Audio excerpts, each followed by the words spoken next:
Di pagi yang sunyi, saat kabut masih menggantung di atas sawah dan ayam-ayam baru saja mulai berkokok, terdengar suara langkah kaki kecil memecah keheningan tanah becek desa Karangsari.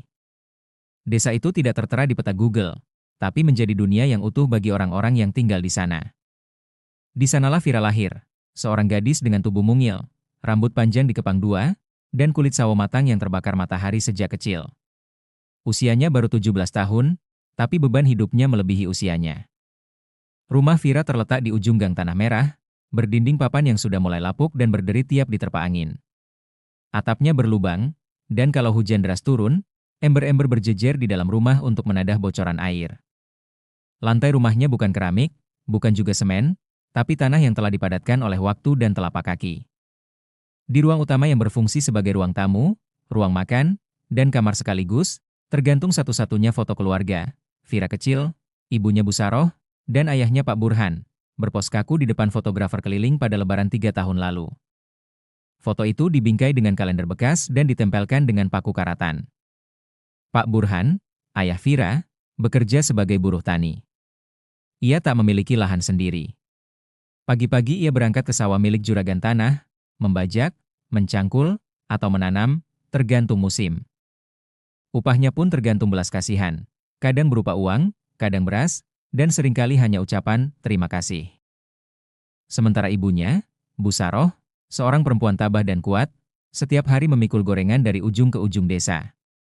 Dengan kain panjang yang dililit di kepala dan keringat menetes dari wajah yang mulai keriput, ia menawarkan tahu isi, pisang goreng, dan tempe mendoan ke rumah-rumah penduduk sambil berkata, "Bismillah, rezeki anak solehah, Bu." Pendapatan mereka seringkali tidak cukup bahkan untuk makan 3 kali sehari. Listrik hanya menyala jika ada tetangga yang berbaik hati mengalirkan kabel dari rumah mereka. Bahkan air pun diambil dari sumur umum yang letaknya 200 meter dari rumah, dan Vira yang biasa menimba saat subuh sebelum sekolah. Setiap malam, setelah membantu ibunya membersihkan peralatan gorengan dan menanak nasi untuk besok, Vira akan duduk di pojok rumah dengan lampu minyak kecil di sampingnya. Lampu itu dibuat dari botol bekas sirup, sumbu kain, dan minyak tanah hasil pinjaman dari warung. Ia membuka buku-buku pelajarannya dengan tangan yang masih berbau minyak goreng. Pensilnya pendek, tapi tajam. Kertasnya usang, tapi tekadnya utuh. Setiap kali mengantuk, ia berhenti sejenak, lalu mengambil air wudhu dari ember. Ia menggelar sajadah dan sholat 2 rakaat. Setelah itu, ia menengadahkan tangan dan berdoa dalam diam. "Ya Rab, Engkau tahu aku bukan siapa-siapa. Tapi izinkan aku jadi seseorang yang bisa membawa manfaat untuk orang lain." Setelah doa, ia akan membaca surat Yasin, surah yang diajarkan ibunya sejak kecil. Ia hafal ayat ke-82. "Innama amruhu idza arada syai'an an yaqula lahu kun fayakun." Sesungguhnya urusannya apabila dia menghendaki sesuatu hanyalah berkata kepadanya, "Jadilah." Maka jadilah sesuatu itu. Vira percaya sepenuh hati bahwa jika Allah berkehendak, maka apapun bisa terjadi, bahkan untuk anak buruh tani dari desa yang tak terlihat di peta. Di kamar sebelah, yang dipisahkan oleh tirai kain sarung robek, Bu Saroh juga sedang berdoa. Sambil memegangi sajadah dan tasbih kayu, ia membaca doa untuk putrinya. "Ya Allah, aku tak bisa beri dia harta, baju bagus, atau fasilitas. Tapi beri dia kecerdasan, kekuatan, dan keberanian untuk meraih ridha-Mu lewat ilmunya." Karangsari bukan desa yang asing dengan kesulitan. Di sana, bayi meninggal karena tidak sempat dibawa ke puskesmas. Anak-anak berhenti sekolah karena harus menikah muda atau bekerja di kota. Tapi Vira berbeda. Ia menolak jadi bagian dari lingkaran takdir itu. Ia tidak ingin hidup hanya untuk bertahan. Ia ingin berjuang. Dan di malam yang sunyi itu, hanya ada suara jangkrik dan desau angin. Sementara seorang gadis bernama Vira menulis cita-citanya di halaman belakang buku tulis robek. "Aku ingin menjadi dokter, demi adikku yang tidak sempat diselamatkan. Demi ibu dan ayahku yang selalu menahan lapar. Dan demi anak-anak di desa ini, agar mereka tahu bahwa mimpi boleh dimiliki oleh siapa saja, asal ada Allah di dalamnya." Pagi itu, langit Karangsari mendung. Kabut belum sepenuhnya pergi, dan embun masih membasahi rumput di sepanjang jalan tanah menuju SMP Negeri 2 Karangsari. Vira berjalan kaki sejauh 4 kilometer, menyusuri jalan sempit berlumpur sambil menggendong tas kecil dari plastik daur ulang. Seragamnya telah memudar, Kancing atasnya hilang, dan sepatu hitamnya sobek di bagian kanan, dijahit sendiri oleh ibunya dengan benang putih. Tapi wajah Vira tetap cerah.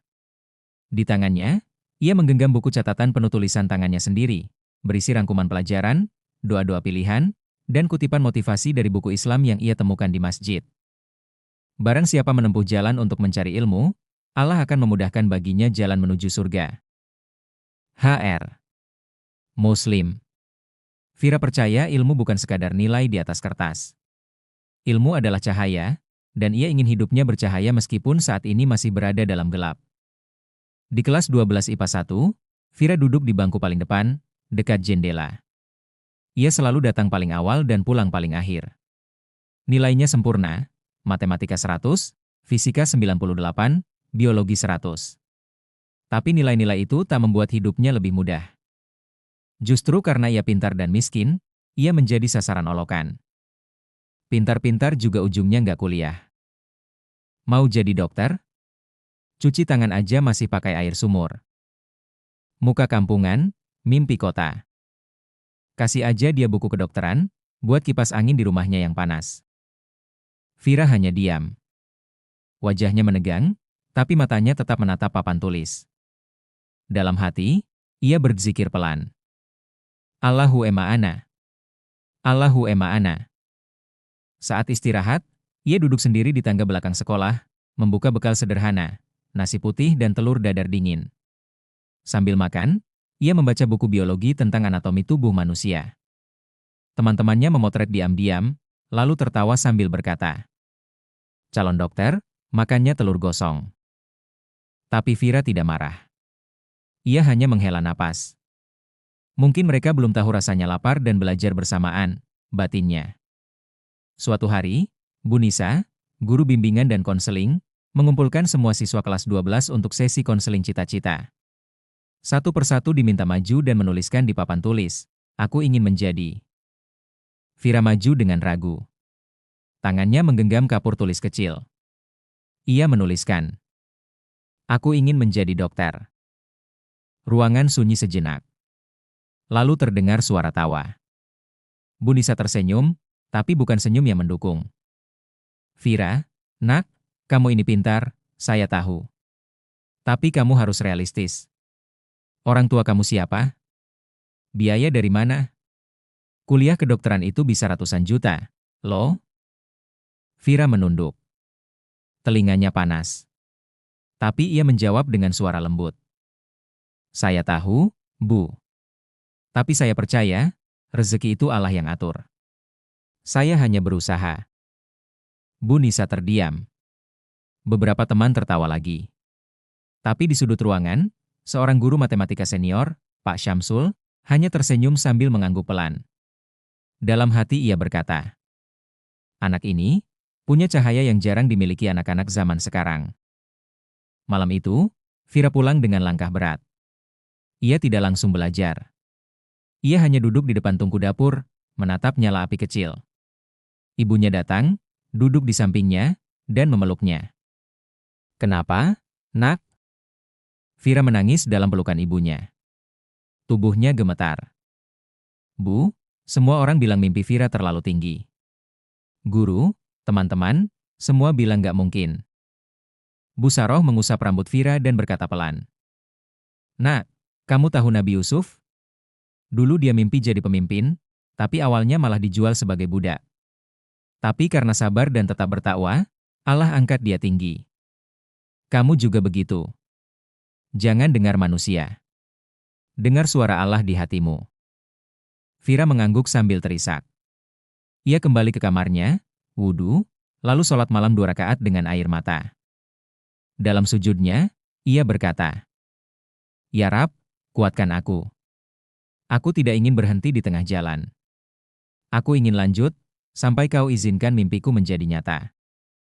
Di luar, bulan purnama bersinar lembut menembus celah dinding rumah kayu mereka. Di dalam, seorang gadis duduk menulis di catatan hariannya. "Mereka bilang aku bermimpi terlalu tinggi. Tapi mereka lupa, Tuhanku jauh lebih tinggi dari mimpi itu sendiri." Musim hujan datang lebih awal tahun itu. Hujan deras turun nyaris setiap hari, membuat jalan-jalan desa Karangsari becek dan banjir lumpur. Sawah-sawah tergenang, tanaman padi rusak, dan para petani tak lagi bisa bekerja. Di tengah suasana dingin dan lembab, datanglah cobaan yang paling berat bagi keluarga Vira. Ayahnya, Pak Burhan, jatuh sakit. Awalnya hanya batuk ringan dan kelelahan. Tapi tubuhnya makin lemah, napasnya berat, dan perutnya membengkak. Vira dan ibunya hanya bisa memberinya ramuan jahe dan membasuh tubuhnya dengan air hangat, karena untuk ke puskesmas pun mereka tak punya uang. Pada malam ketiga ayahnya tak bisa bangun dari tikar, Vira duduk di samping tubuh lemah itu sambil menahan tangis. Ia melihat pria yang biasa menggendongnya saat kecil itu kini menggigil seperti anak-anak. "Vira, belajarlah yang benar," bisik ayahnya, "kalau ayah nggak sempat lihat kamu jadi dokter." "Ayah Ridha, asal kamu jangan putus asa dari rahmat Allah." Kalimat itu membuat Vira menangis di sujudnya malam itu lebih lama dari biasanya. Karena Pak Burhan sakit, ibunya tak bisa lagi jualan gorengan. Tak mungkin meninggalkan suaminya sendiri di rumah. Maka mereka hidup dari beras bantuan masjid dan hutang kecil-kecilan ke warung Bunarti. Vira tidak lagi membawa bekal ke sekolah. Ia hanya minum air putih dari botol yang sama ia pakai untuk wudhu. Saat teman-temannya sibuk membeli mie instan dan es teh di kantin, ia hanya duduk di tangga belakang, melipat tangan di perutnya yang kosong sambil membaca buku. Listrik mereka diputus karena tunggakan.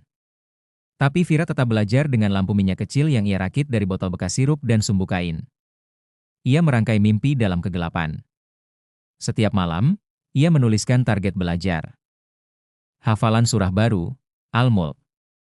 Simulasi soal SNBT. 1 bab biologi. Di samping catatannya, tertulis, Allah tidak akan mengubah nasib suatu kaum, kecuali mereka mengubah apa yang ada pada diri mereka. Quran Surat Ar-Ra'd, 11. Suatu pagi, Vira dipanggil ke ruang kepala sekolah. Pak Harjo, kepala sekolah yang dikenal tegas tapi lembut, menatapnya dengan wajah iba. "Vira, uang SPP kamu menunggak 4 bulan. Aturannya, kalau sampai 5 bulan, kamu tidak bisa ikut ujian akhir semester." Vira hanya menunduk. Ia tak bisa bicara. Tapi air matanya meleleh perlahan. Pak Harjo terdiam, lalu berkata pelan. "Tapi, saya tahu siapa kamu. Saya tahu perjuanganmu. Jadi saya beri waktu 1 bulan lagi. Sampaikan salam saya untuk orang tuamu. Dan, jangan menyerah ya, nak." Vira mengangguk dan mengucap terima kasih lirih. Di luar ruangan, ia langsung sujud syukur di belakang musyalah sekolah. "Ya Allah, ini bukan karena aku. Ini karena Engkau yang melembutkan hati manusia." Vira makin memperkuat ibadahnya. Ia berpuasa Senin Kamis, meski seringkali berbuka hanya dengan air putih dan pisang goreng yang gagal jual.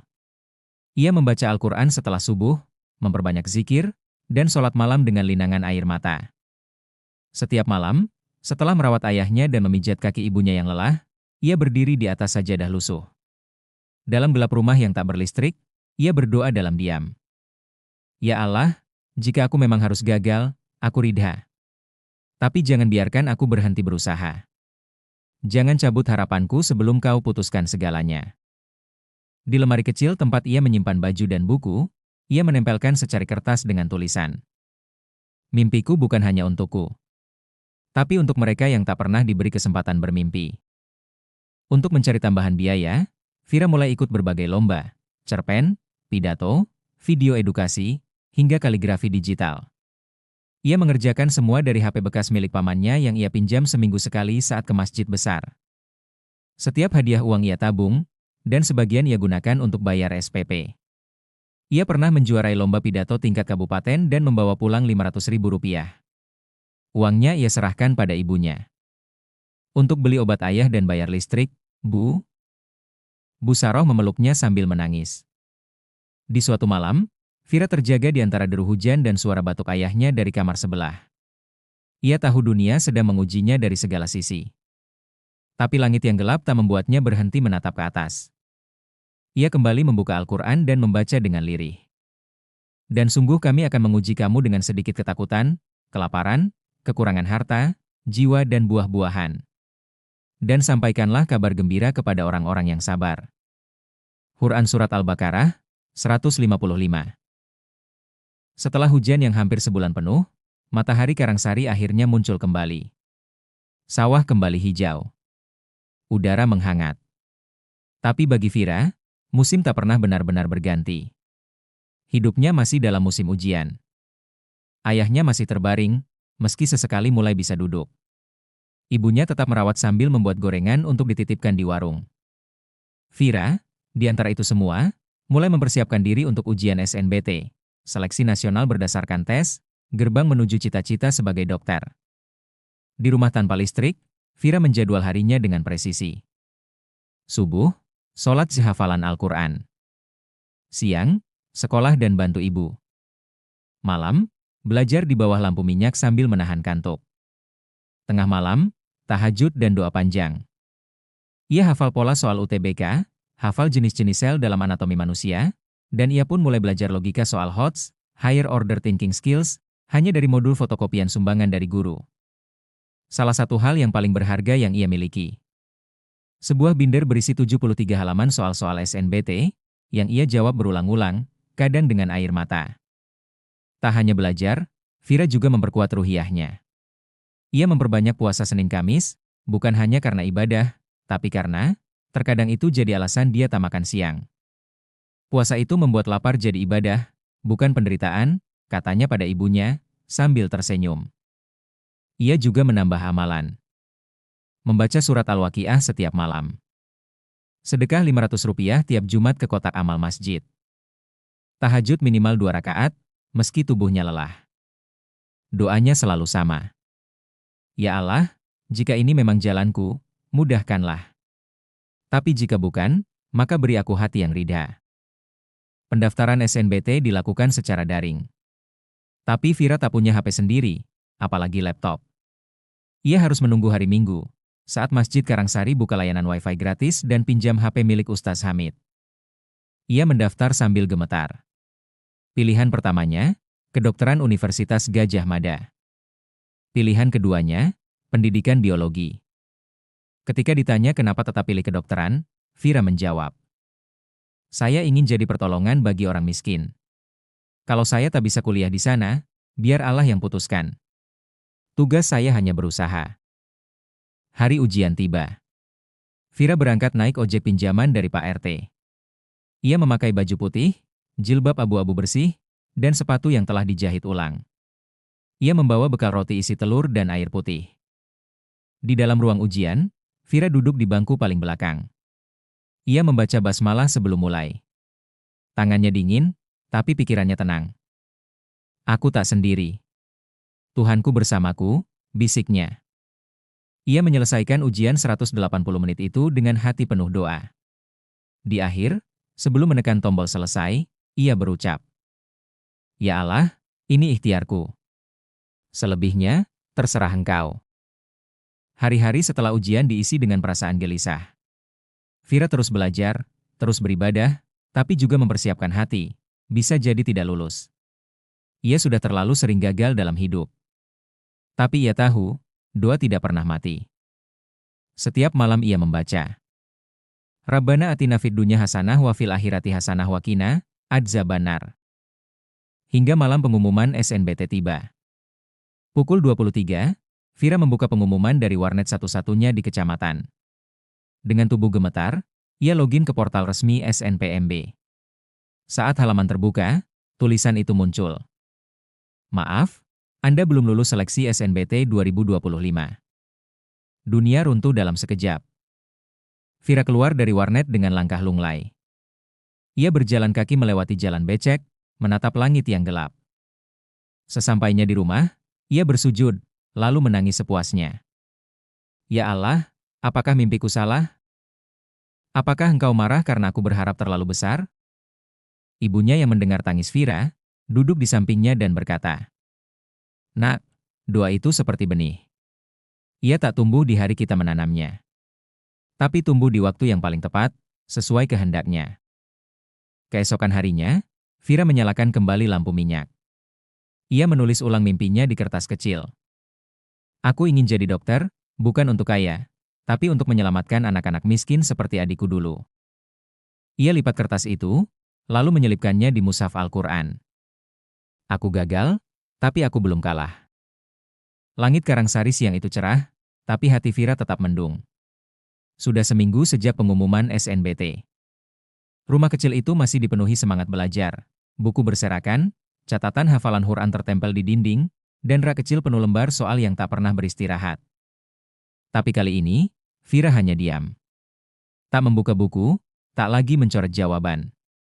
Ia lebih banyak duduk di depan tungku, membantu ibunya mengiris bawang, mengaduk adonan tahu isi, dan mengantarkan pesanan gorengan ke rumah-rumah. Namun diam Vira bukan karena menyerah, tapi karena berpikir. Kalau Allah belum izinkan lewat jalan ini, mungkin ada jalan lain, katanya pelan pada diri sendiri. Sore itu, saat membantu membersihkan musyalah, Vira bertemu Ustaz Hamid, seorang guru ngaji dan relawan pendidikan desa. Ustaz memperhatikan Vira yang tampak lebih murung dari biasanya. Kamu belum lulus SNBT, ya? Vira mengangguk pelan. Tapi sebelum air matanya jatuh, Ustaz Hamid menepuk pundaknya dan berkata, "Nak, dunia ini luas. Kamu pernah dengar beasiswa dari luar negeri? Inggris, Jepang, atau Turki?" Vira terdiam. "Kamu pintar. Nilai akademismu luar biasa. Aku tahu kamu tekun. Tapi yang lebih penting, kamu punya alasan kuat. Beasiswa mencari anak-anak seperti kamu, bukan anak-anak sempurna. Allah sudah siapkan jalan lain. Mungkin ini saatnya kau melihat dunia dari jendela yang berbeda." Malam itu, Vira tak bisa tidur. Ia mencari tahu lewat HP lama milik pamannya, membuka situs beasiswa Future Doctor UK. Program kerjasama antara Kementerian Pendidikan dan Universitas di Inggris. Persyaratannya. Esai tentang mimpi. Surat rekomendasi. Skor TOEL minimal 500. Nilai akademik di atas rata-rata. Vira menarik napas. Semua syarat itu, belum ia punya. Tapi ia punya tekad. Dan sekali lagi, ia menuliskan di catatan kecilnya.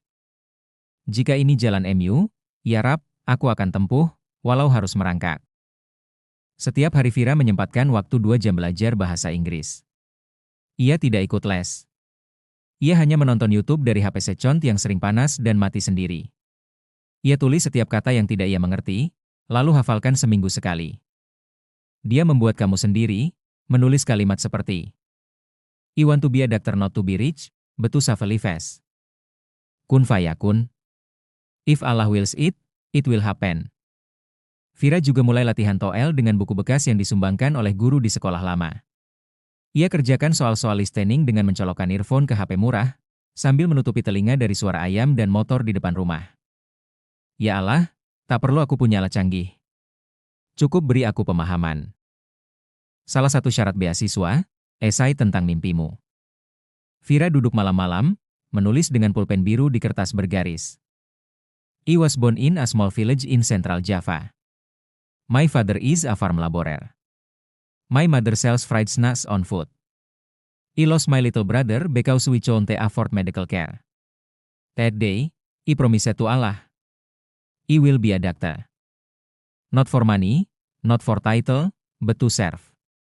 For people like us. Setelah itu ia mengetik ulang esai itu di warnet desa.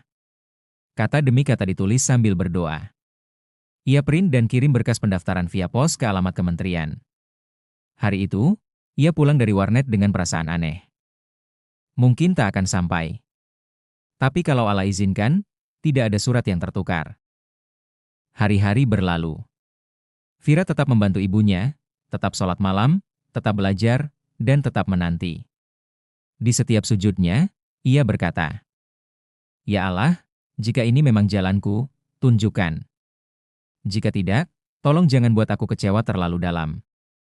Sore itu, langit desa cerah.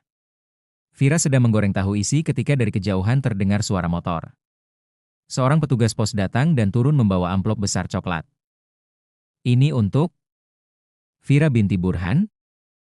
Vira mengambil amplop itu dengan tangan bergetar. Ibunya berdiri di belakangnya, memeluk pinggang Vira. Perlahan, ia membuka surat itu. Dan di dalamnya, tertulis, "Selamat. Anda diterima sebagai penerima beasiswa penuh untuk program kedokteran di University of Oxford, Inggris.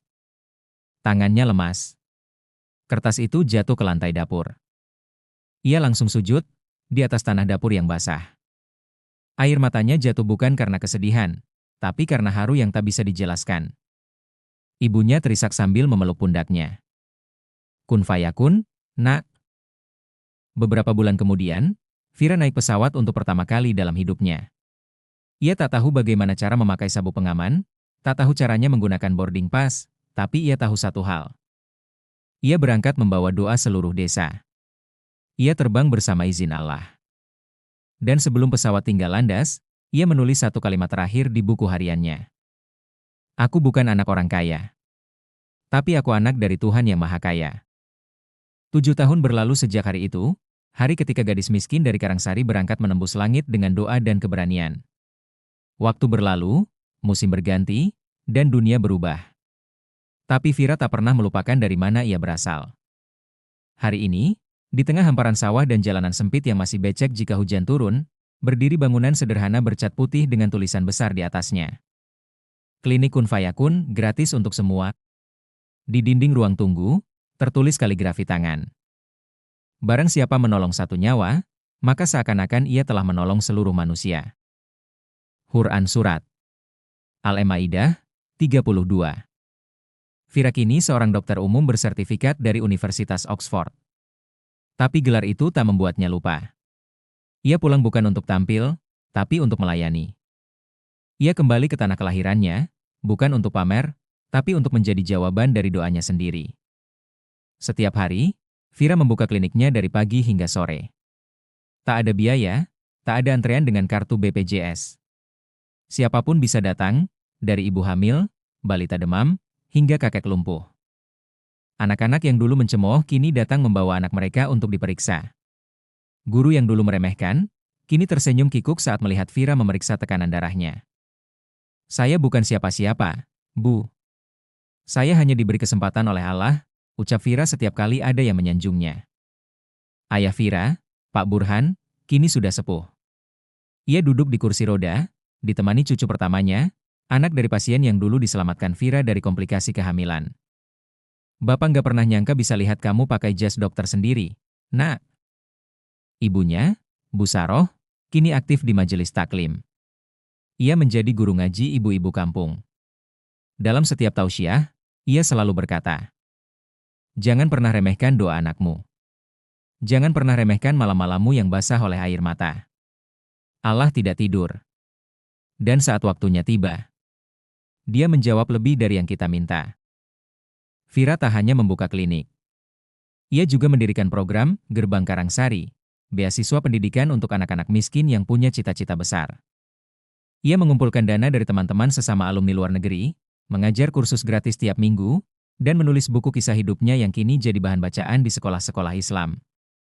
Setiap kali ditanya apa rahasia keberhasilannya, ia menjawab, aku hanya percaya bahwa Allah tak pernah salah menempatkan seseorang.